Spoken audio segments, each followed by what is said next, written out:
ومع الإدريسي أبو الجغرافيا. عنوان: سليل الأشراف.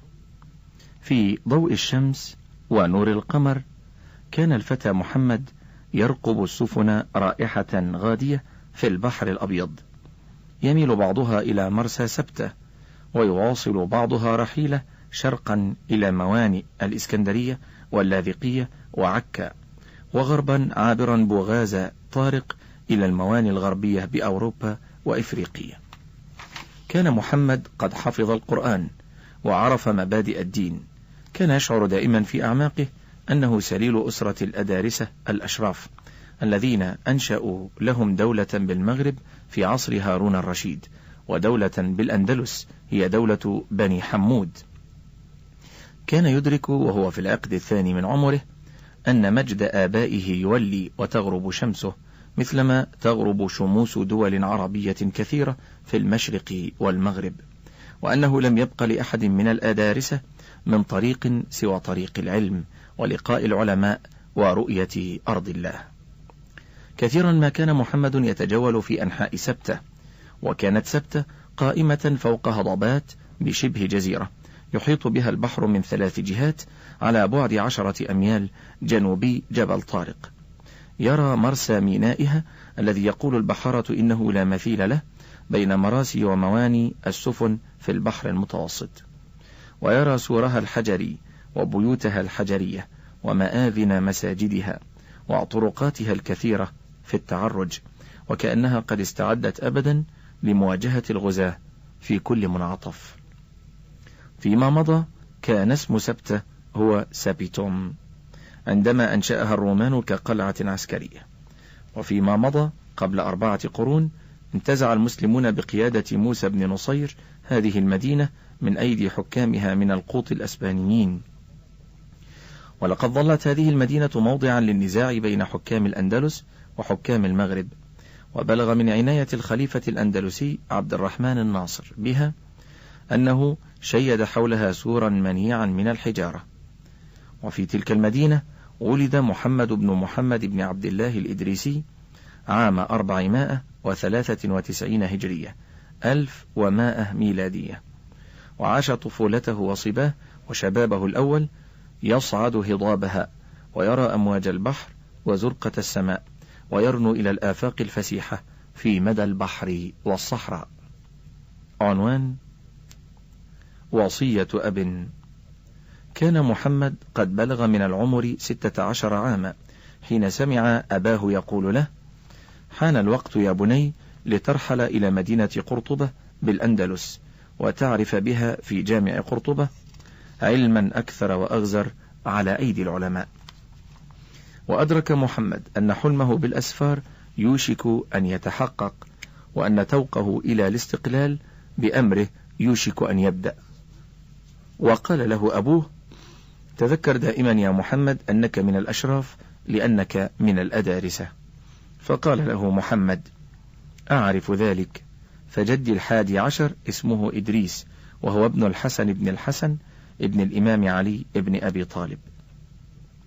مسح أبوه بيده على رأسه وقال له بحزم: تخلق إذن بخلق الأشراف حيثما كنت، انج بنفسك من السياسة، واطلب مجد العلم، ولا تقبل لنفسك عملا هو دون قدرك، ولا تجلس مجلسا هو دون فضلك، ولا ترضى بمنزلة هي أقل من منزلتك.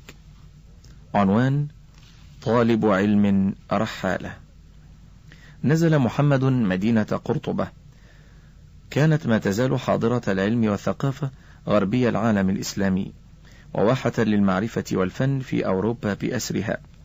قابل محمد أقارب له من العديدين في قرطبة، فأضافوه شهورا، ثم أسكنوه بيتا به بستان عامر بأشجار النخيل واللوز والزهور.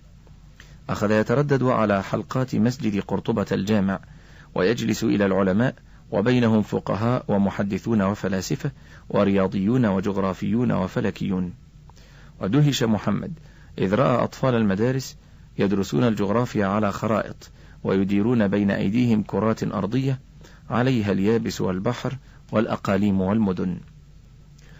وأتيحت لمحمد فرص للانقطاع عن الدرس شهرا أو شهورا، فشرع في الرحلة والسفر، يجوب ديار الأندلس، أسبانيا والبرتغال الآن، مدنها وقراها، جبالها وأنهارها، يرى كل شيء بعينيه ويسمع كل شيء بأذنيه.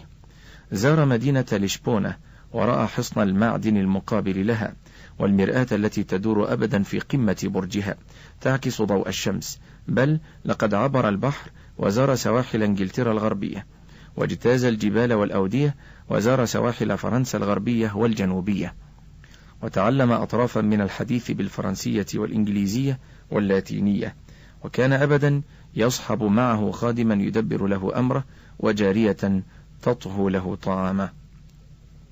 وكل عام كان محمد يعود إلى سبته يرى أهله، ويتزود بالمال، ويسارع بالسفر، يجوب المدائن والقرى في المغرب العربي الكبير قبل أن يعود إلى قرطبة مرة أخرى.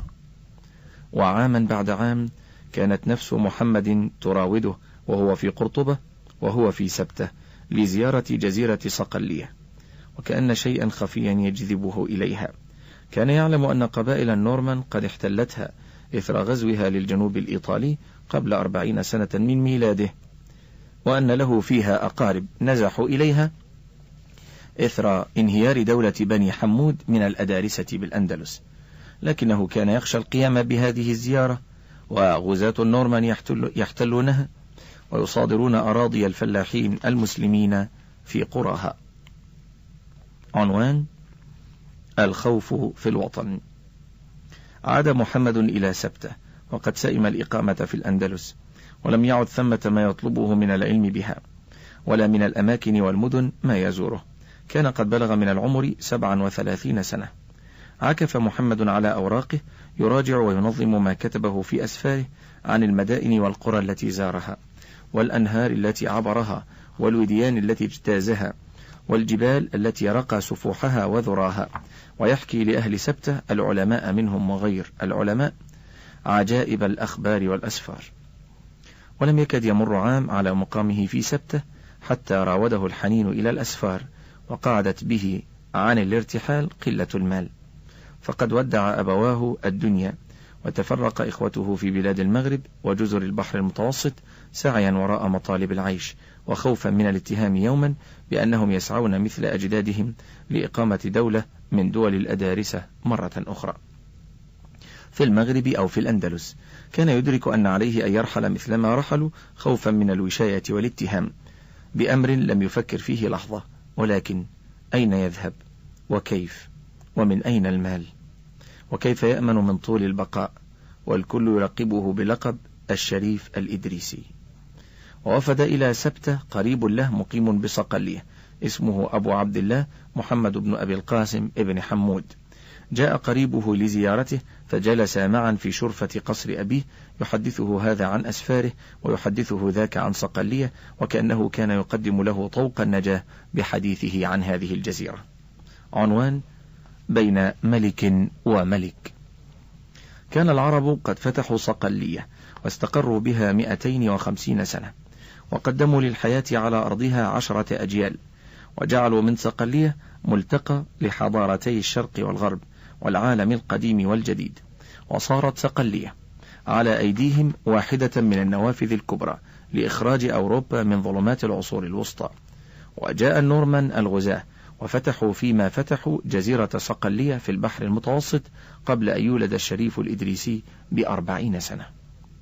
ولقد فر عديد من العرب والمسلمين من الجزيرة إثر الغزو النورماني الذي قاده القائد روجر، ونصب نفسه ملكا مؤسسا لدولة النورمان في صقلية. لكن أكثر العرب المسلمين أصر على البقاء في الجزيرة التي كانت لهم ولآبائهم وأجدادهم، واحتملوا صورا من الاضطهاد والمصادرة للأراضي، خاصة في شمال صقلية على أيدي رجال الدين النصراني وأنصارهم من القواد النورمانيين. وجاء حكم ابنه الملك روجر الثاني، فسارع بالمساواة في الحكم بين الروم والفرنج الفاتحين والعرب سكان الجزيرة، ومنحهم الحريات الدينية والاقتصادية التي كانت لهم من قبل، وأوقف مصادرات رجال الدين للأراضي، بل وشجعهم على الاستثمار للأموال والتقدم العلمي. وبلغ من حرص عقلاء النورمان على بقاء العرب المسلمين في الجزيرة علماء وتجارا ومزارعين وحرفيين أنهم تعلموا العربية قراءة وكتابة، وصاروا يطربون لسماع شعر العربية وأدبها. وظلت العربية هي لغة الدواوين ورسائل الحاكمين، وصارت النقود تسك عليها شارة الإسلام والنصرانية وعبارة لا إله إلا الله محمد رسول الله. وكانت علامة الملك بالعربية هي الحمد لله حق حمده. ولقد أبقى النورمان على حكام المسلمين وقوادهم في مناصبهم مع شيوخهم وقضاتهم، وظلت موارد التجارة في يد كبار رجال الأعمال من العرب المسلمين.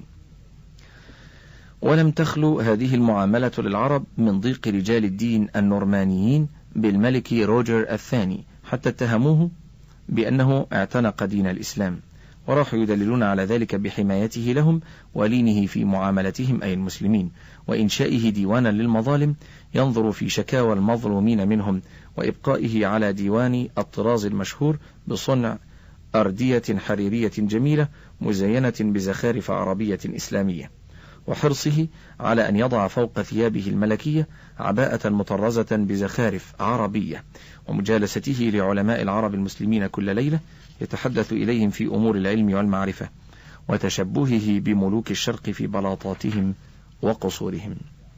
عنوان: دعوة مفتوحة. قال أبو عبد الله للشريف الإدريسي: هؤلاء الجهلاء من النورمان لم يدركوا قط ما يدركه الملك روجر الثاني، فبدون العرب في الجزيرة ستعود الجزيرة إلى التخلف.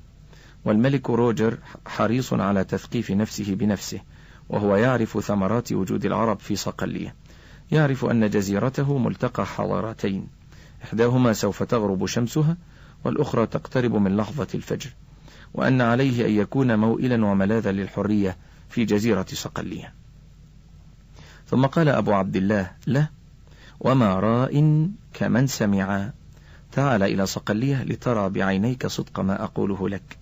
وكثيرون من الأدارسة مقربون من الملك روجر الثاني، مثلما أنه هو نفسه مقرب عنده.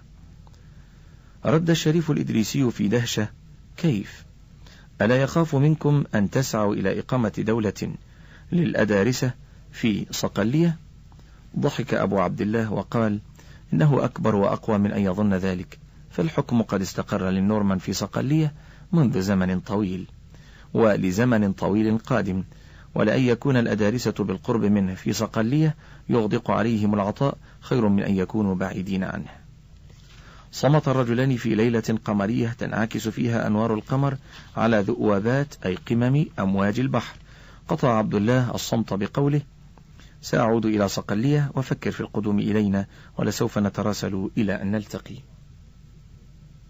كان أبو عبد الله يؤثر ألا يصحب الشريف الإدريسي معه في عودته إلى صقلية، وأن يكون قدومه إلى صقلية بدعوة له من الملك روجر الثاني نفسه، بعد أن يكون قد حدثه عنه، فينزل إلى صقلية كشريف من الأشراف وعالم من العلماء.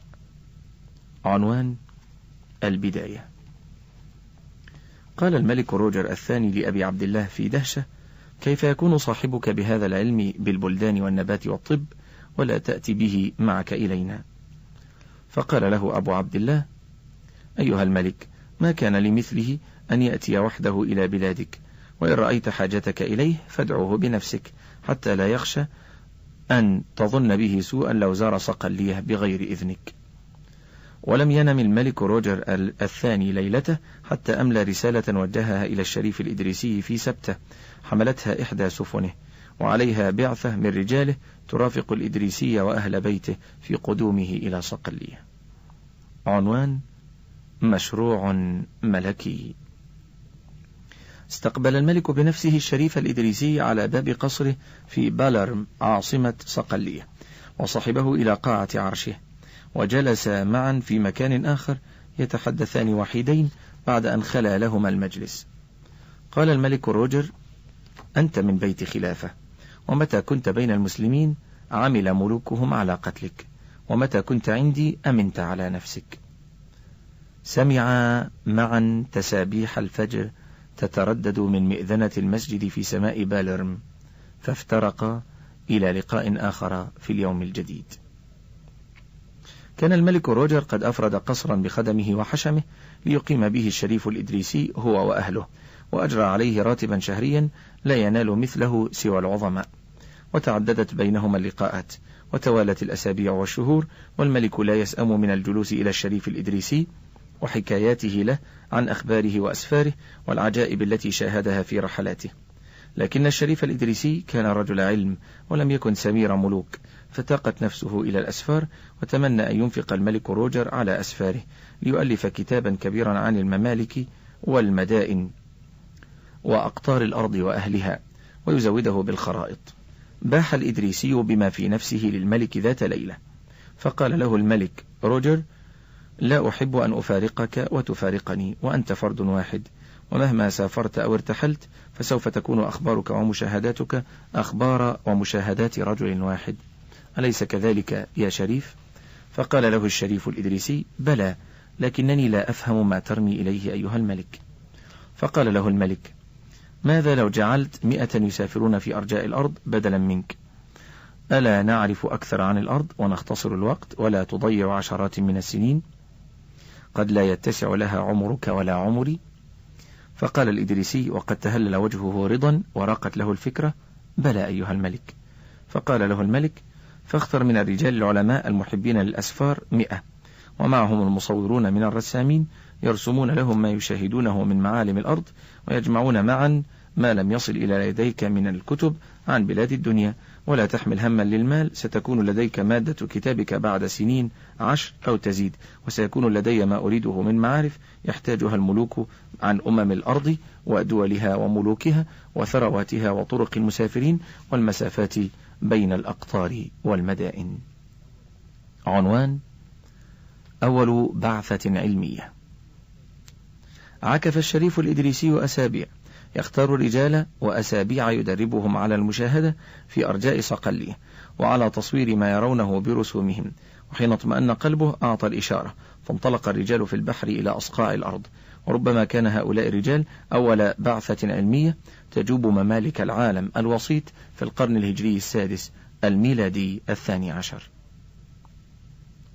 ولم يعد للشريف الإدريسي في نهاراته من هم سوى السؤال عن البريد القادم من رجال بعثته تحمله السفن القادمة إلى صقلية من موانئ البحار. وفي كل ليلة تحين ساعة لقائه بالملك روجر الثاني، يذهب إليه على بغلته، فيجد الملك في انتظاره في مجلسه، ينهض إليه مرحبا ومعانقا، ويأبى حين تحين لحظة الافتراق إلا أن يودعه بنفسه إلى باب قصره. وتمر السنوات، والإدريسي يجمع معارف رجاله ويرتبها ويبوبها ويعيد صياغتها، وما تزال مهمة رجال البعثة مستمرة، ورسائلهم تفد إليه، ومعها ما حصلوا عليه من كتب التاريخ والجغرافيا. عنوان: الثمار.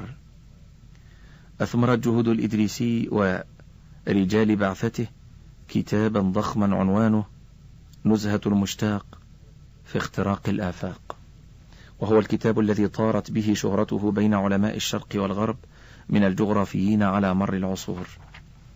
وزود الإدريسي كتابه بخريطة عامة للأرض وب7 خرائط تمثل أقاليم العالم ال7 المعروفة آنذاك، ورسم في خرائطه بدقة الشواطئ والأنهار. وزاد الإدريسي في خرائطه فقسم كلا من الأقاليم ال7 إلى 10 أقسام تتجه من الغرب إلى الشرق مع خطوط الطول، ووضع لها مجتمعة 70 خريطة أخرى. وفي كل هذه الخرائط حرص الإدريسي العبقري على استخدام خطوط الطول والعرض في تحديد الأماكن والمواضع والمسافات التي وضع أساسها الخوارزمي أبو الرياضيات، مثلما فعل العالم بطليموس من قبله. وكانت خطوط الطول والعرض قد أهملت في عمل الخرائط بعد الخوارزمي، فجاء الإدريسي وأحياها وأكدها إلى الأبد. ومن بين هذه الخرائط خريطة هامة للإدريسي صور فيها منابع النيل العليا آتية من بحيرات جنوبي خط الاستواء، وكان الجغرافيون قبله يتخبطون في وصف منابعه وتعليل فيضانه منذ أيام المؤرخ هيرودوت. وفي هذه الخرائط جاء اعتراف الإدريسي بكروية الأرض تتويجا لعلم المصورات الجغرافية، أي الخرائط الجغرافية في العصر الوسيط. وصارت هذه الخرائط نموذجا لأهل أطلس مأثور في علم رسم الخرائط العربية، بل وأهم أثر لعلم الخرائط الجغرافية شرقا وغربا في العصر الوسيط. عنوان: كرة من فضة. كانت قد مضت في إعداد مادة كتاب نزهة المشتاق وخرائطه 15 سنة، وقدم الإدريسي كتابه إلى صديقه الملك روجر الثاني وهو على فراش مرضه، يعاني في العام الأخير من عمره من مرض عضال أي مزمن، فأعراق له وفرح به. عرض الإدريسي على الملك روجر الثاني أن يعمل له نموذجا مجسما لكرة أرضية عليها أقاليم الأرض بارزة وأنهارها وبحارها غائرة. كان روجر صاحب خيال، فتخيل كرة الإدريسي من الفضة عظيمة الجرم ضخمة الجسم قائمة في بستان قصره، تسطع فوقها الشمس طوال النهار وتنعكس عليها أضواء القمر والمصابيح طوال الليل، وتروع ببريقها الناظر لها من بعيد، وتكون أثرا خالدا لذكراه بعد وداعه للدنيا. وأعطى الملك للإدريسي 44,000 درهم و800 درهم من الفضة ليصنع له بها كرة أرضية فضية. أمر الإدريسي صاغة باليرم فصبوا فيها صور قارات الأرض بأقاليمها وبحارها وأنهارها وطرقها وموانيها وخطوط طولها وعرضها، ونهضت كرة الإدريسي قائمة في بستان القصر الملكي. رأى الملك روجر من نافذة غرفته وهو على سريره الكرة الأرضية الفضية تتألق في ضياء الشمس ببستان قصره، فصاح دهشة وتأثرا وفرحة. كان الإدريسي واقفا إلى جانبه، فقال له الملك: لم أكن أتصور أننا نعيش على أرض مثل هذه الكرة حتى رأيتها باهرة أمام عيني. ضحك الإدريسي سعيدا وقال للملك: إن العرب في الأندلس ومصر يعلمون الأولاد في المدارس على كرات أرضية مجسمة مثل هذه الكرة. عنوان: حقائق وخرافات. عكف النساخون على نسخ كتاب نزهة المشتاق وخرائطه، وأشاعها الوراقون والعلماء والمسافرون في أرجاء الأرض. كان كتاب نزهة المشتاق تجميعا وافيا لمعارف الأقدمين الجغرافية مع المعارف المتداولة في عصره، بجانب المعارف الجديدة التي أضافها هو من خلال مشاهداته، وكذلك مع المعارف التي جمعها علماء بعثته العلمية ورسموها من أقطار العالم الوسيط وأقاليمه. كان الإدريسي أمينا في نسبة ما أخذه من المعارف الجغرافية القديمة إلى ذويها وأصحابها من العرب واليونان والفرس. ولم يخلو كتاب نزهة المشتاق من رواية بعض الخرافات التي نقلها المؤلفون والرحالة عن الرواة أصحاب الحكايات، مثل حكاياتهم عن فيلة الهند الإناث التي تلد أولادها في المياه الراكدة، وعن شجرة الوقواق التي تثمر أشجارها نساء بدلا من الفاكهة، وغيرها من الحكايات التي أسرفت في سردها كتب العجائب والغرائب العربية، مما يمكن قبوله كتراث في الآداب الشعبية لأمم الأرض، ولا يتسع له صدر كتاب من كتب العلم. وكان الإدريسي يتوقف عند بعض هذه الحكايات ليذكر أنها مما لا يقبله العقل، ولعله حرص على نقلها وتدوينها في كتابه من قبيل الاستطراف وتخفيف جفاف المعلومات العلمية طلبا للترويح عن القارئين. ولم يقف الإدريسي في كتابه عاجزا أمام قصور المعلومات إلا في المعارف التي أوردها عن الهند وأطراف أشياء آسيا وجنوب إفريقيا، فاكتفى فيما ذكره عنها بنقل ما رواه الرواه وما كتبه السابقون. في نزهة المشتاق جاءت أوصاف الإدريسي للبلاد متقصية تتبع تاريخ البلد الذي يكتب عنه وعمرانه ومجتمعه البشري وحالته الاقتصادية، فهو في كتابه مؤرخ وجغرافي في وقت واحد، يتحدث عن تاريخ البلد وجنس سكانه وعمارته ومعابده وأسواقه وحماماته وأبراجه وتجارته وغلاته ومعادنه ونقل الأخشاب في مياه الأنهار بكتلها دون شحنها في مراكب، مثلما يتحدث عن جغرافيته الطبيعية. عنوان: أوصاف من المدائن. عن مدينة قلصة الإسبانية كتب الإدريسي يقول: وقلصة حصن منيع يتصل به أجبل أي جبال كثيرة بها شجر الصنوبر الكثير، ويقطع بها خشبه ويلقى في الماء فيحمله إلى دانية وإلى بولنسية في البحر، وذلك أنها تسير في النهر من قلصة إلى جزيرة شقر، ومن جزيرة شقر إلى حصن قالييرة، وتفرغ هناك على البحر فتملأ منها المراكب، ولا تزال عادة إرسال الخشب في النهر إلى جزيرة شقر إلى قالييرة قائمة إلى يومنا هذا. ويكتب الإدريسي في كتابه عن ميل اليهود للعزلة وتكتلهم في أحياء ومدن فيقول: ومدينة أليسانة بالأندلس هي مدينة اليهود، ولها ربض أي ناحية يسكنه المسلمون، واليهود يسكنون بجوف المدينة ولا يداخلهم فيها مسلم البتة، ولليهود بها تحذر وتحصن. ويصف الإدريسي مدينة روما وقد زارها أثناء مقامه بصقلية فيقول: روما على جانبي نهر الصفر أي التيبر، وهي مدينة مشهورة ومقر خليفة النصارى المسمى بالبابا، وعلى جنوبي خور أي بحر البنادقة الأدرياتيك، ودور أي طول سورها 24 ميلا، وهو مبني بالآجر، ولها واد يشق وسط المدينة وعليه قناطر يجاز أي يجتاز عليها من الجهة الشرقية إلى الغربية، وامتداد كنيسة روما 600 ذراع في مثله، وهي مسقفة بالرصاص ومفروشة بالرخام، وفيها أعمدة كثيرة عظيمة، وعلى يمين الداخل من آخر أبوابها حوض رخام عظيم للمعمودية، وفيه ماء جار أبدا، وفي صدر الكنيسة كرسي من ذهب يجلس عليه البابا، وتحته باب مصفح بالفضة يدخل منه إلى 4 أبواب، واحدا بعد آخر يفضي إلى سرداب فيه بطرس حواري عيسى. عنوان: صيد اللؤلؤ.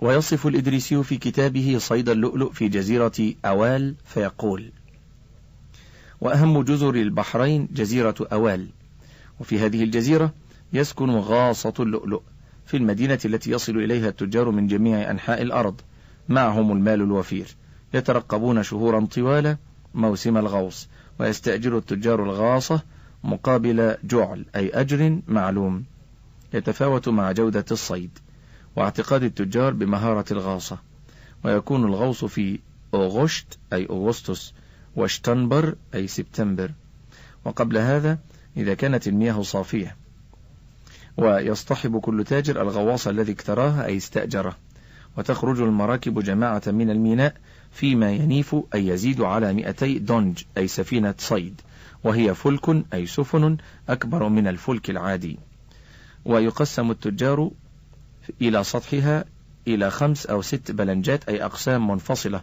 يقوم بتقسيمها التجار، ومع كل غواص رفيق مساعد اسمه المصفي له نصيب من الكراء أي الأجر، ويخرج مع الغاصة أدلاء حذاق يعرفون المواضع، لأن للأصداف مواضع تغشاها تذهب إليها وتخرج منها حسب الوقت وتعرفها، فإذا خرج الغاصة من جزيرة أوال قادهم الدليل، حتى إذا وصلوا إلى المواضع المعلومة خلع الدليل ملابسه وغاص ونظر، فإذا وجد المكان مناسبا خرج وأمر بطي الشراع ورمي الأناجر أي الأهلاب، وكذلك تفعل بقية الدوانج أي المراكب، ويبدأ الغواصون في العمل.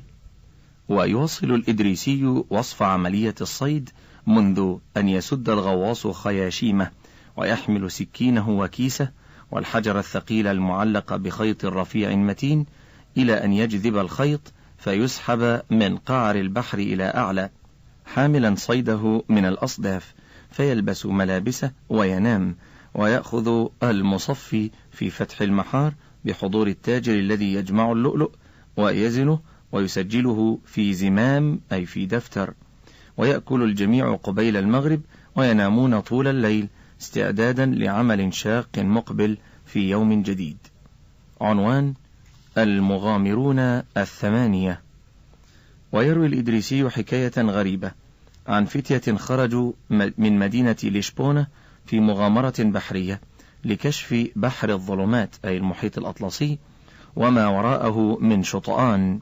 فيقول في نزهة المشتاق: من مدينة لشبونة كان خروج الفتية في ركوب بحر الظلمات ليعرفوا ما فيه وإلى أين انتهاؤه، ولهم بمدينة لشبونة بموضع قرب الحمة درب منسوب إليهم إلى آخر الأبد، وذلك أنه اجتمع 8 رجال كلهم أبناء عم، فأنشأوا مركبا حمالا وأدخلوا فيه الماء والزاد ما يكفيهم لأشهر.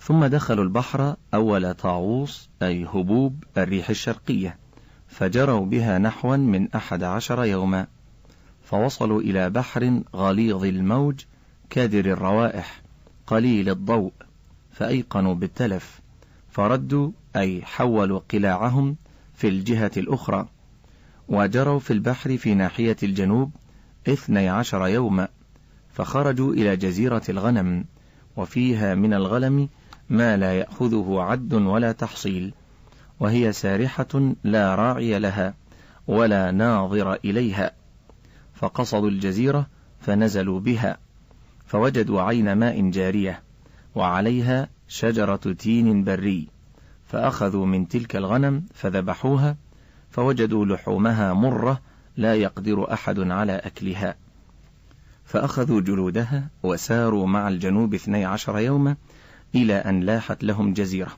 فنظروا فيها إلى عمارة وحرث، فقصدوا إليها ليروا ما فيها، فما كان غير بعيد حتى أحيط بهم في زوارق هناك، فأخذوا وحملوا في مركبهم إلى مدينة على ضفة البحر، فأنزلوا بها في دار، فرأوا رجالا شقرا زعرا شعور رؤوسهم كشعور سبطة أي مرسلة، وهم طوال القدود وبنسائهم جمال عجيب، فاعتقلوا منها في بيت 3 أيام.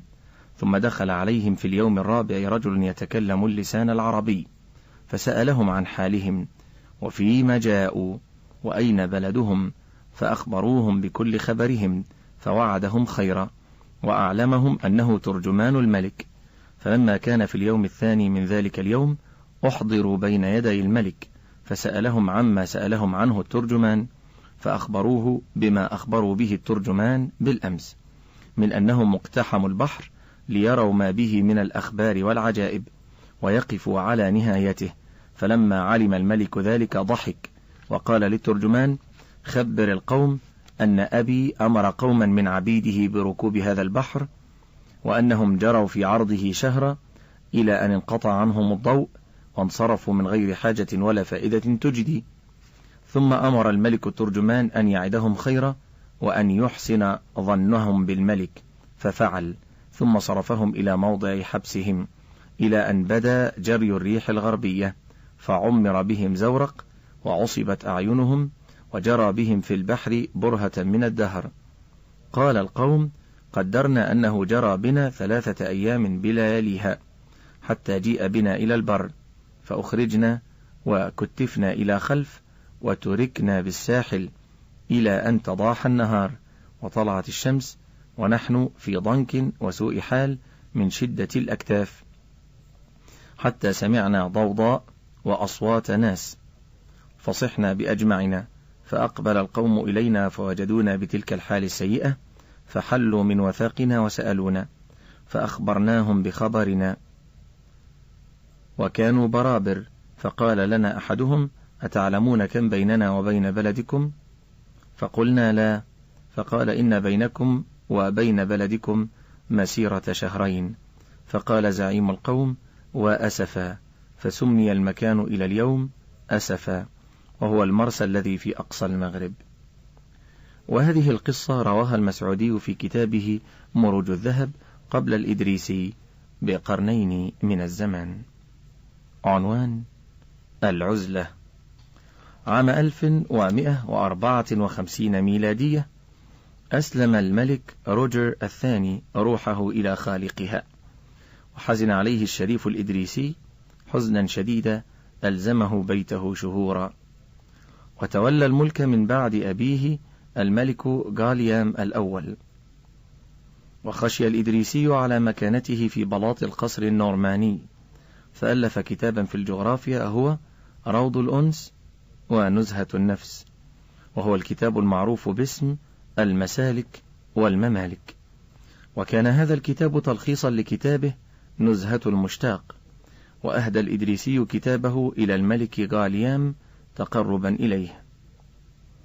ولم يمد الملك غاليام يده بسوء إلى الإدريسي، لكن الإدريسي لم يعد بنفس المنزلة التي كانت له في القصر النورماني، فاعتكف في قصره بضع سنين، ألف فيها كتابيه الآخرين: الجامع لصفات أشتات النبات، وهو الكتاب الذي أفاد منه ابن البيطار فوائد كبرى، والأدوية المفردة، وهو كتاب أشار إليه ابن أبي أصيبعة في ترجمته لسيرة الإدريسي بموسوعته طبقات الأطباء. وما يزال هذا الكتاب من الكتب العربية المفقودة، فلم يعثر عليه أحد بعد. وأخذ يقرض الشعر. عنوان: ثورة على القصر.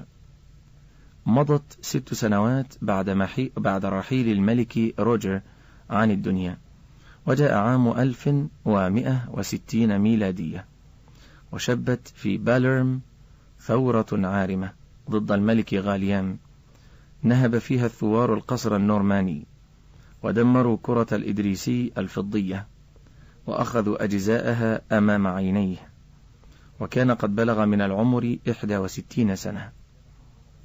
عاد الإدريسي حزينا إلى قصره، يفكر في العودة إلى سبته، وربما كان قد عاد إليها، وربما بقي في صقلية، فلا أحد من المؤرخين يعرف وجه الحقيقة.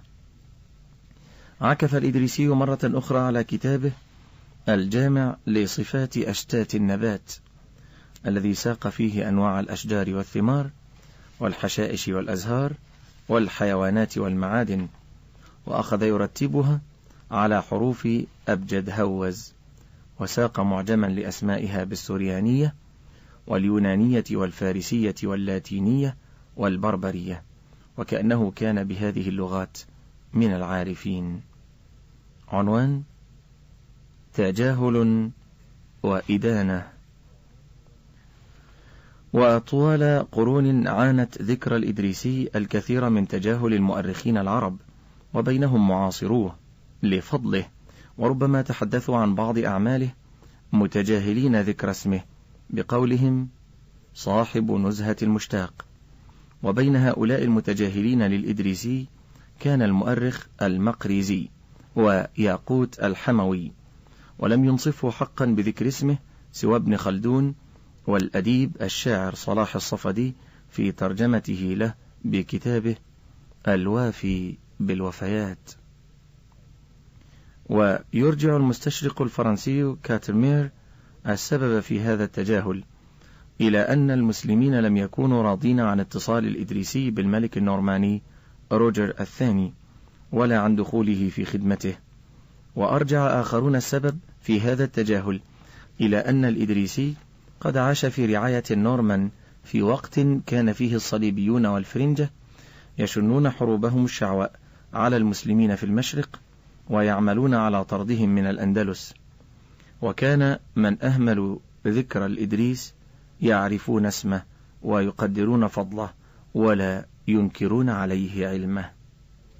عنوان: أول طبعة عربية. وفي الوقت الذي أهمل فيه العرب عالمهم، عرف الغربيون قدره في الجغرافيا وعمل الخرائط وأدب الرحلات، فترجموا نزهة المشتاق إلى لغاتهم، وأعادوا نشر خرائطه، وحققوا جوانب النزهة المتعددة، وقارنوا بينه وبين غيره من كبار العلماء الجغرافيين في الغرب، وأولهم بطليموس. وكان الألمان أكثر الأوروبيين اهتماما بالإدريسي كتابة عنه ونشرا لخرائطه ولأجزاء من كتابه، ويلحق بهم عديد آخرون من المستشرقين الأسبان والروس والفنلنديين والفرنسيين والنمساويين والسويديين والإيطاليين، الذين كان لهم الفضل في إصدار أول طبعة من كتاب نزهة المشتاق في مطبعة الميديتشي بروما في ختام القرن الميلادي 16، وهي أقدم طبعة أوروبية ظهرت لهذا الكتاب بحروف عربية. تلتها بالغرب في القرون التالية طبعات أخرى لأجزاء من نزهة المشتاق. عنوان: في القرن العشرين. وفي العصر الحديث وجد الإدريسي بين العرب من ينصفه، بعد أن توالى رحيل العلماء العرب إلى الغرب، وتتابعت هجرة العقول إلى العالم الجديد. ولعل خير تقدير للإدريسي ناله من العرب كان على يد العالم الشيخ عبد المتعال الصعيدي، الذي كتب عنه كواحد من المجددين في الإسلام، بما قدمه لعلم الجغرافيا والخرائط من أصالة وابتكارات جعلته بحق أبا للجغرافيين العرب. وقد أفرد الأديب الراحل محمد عبد الغني حسن كتابا عن الشريف الإدريسي، ساق فيه ما كتبه المستشرقون عنه، وعن كتابه نزهة المشتاق، وعن خرائطه، وعدوه أفضل من ألف في الجغرافيا في العصور الوسطى. وبعضهم لا يزال يعتبر كتابه أفضل مرجع إلى يومنا عن بعض أجزاء من الأرض، وبعضهم يذكر أنه ليس هناك مؤلف جغرافي حفظ لنا معلومات وفيرة ذات قيمة كبرى عن أوروبا الشمالية والغربية واسكتلندا وسواحل بحر الشمال وبلاد البلطيق وبولندا ورومانيا وشبه جزيرة البلقان أرضا وشعوبا واقتصادا وحياة مثل ما فعل الإدريسي. وبعضهم يذكر أن كشف أمريكا كان متعذرا بدون ارتقاء علم الجغرافيا على يد الإدريسي، خاصة بفضل خرائطه وآرائه النظرية عن الكرة الأرضية.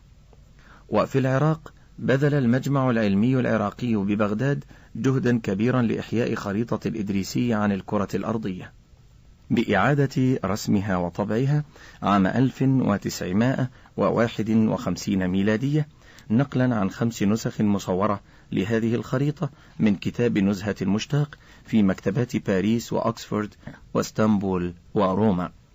وما تزال صيحة المستشرق جولدسيهر تدعو العرب في كافة أقطارهم إلى طبع كتاب نزهة المشتاق وخرائطه المصورة كاملة ومحققة. ولعل هذه المهمة هي واحدة من المهمات الكبرى في نشر التراث. ندعو وزارات الثقافة العربية والناشرين العرب ومنظمة الثقافة العربية بالجامعة العربية للنهوض بها. في عام 560 هجرية 1165 ميلادية ودعت روح الشريف الإدريسي دنيا البشر. واختلف المؤرخون من بعده ولا يزالون مختلفين عن الموضع الذي ووري فيه جسد الإدريسي الثرى، وسواء أكانت وفاته في صقلية أم في سبتة، فقد توسد الشريف الإدريسي هنا أو هناك باطن أرض جاب أنحاءها طولا وعرضا، كاشفا النقاب عن أسرارها.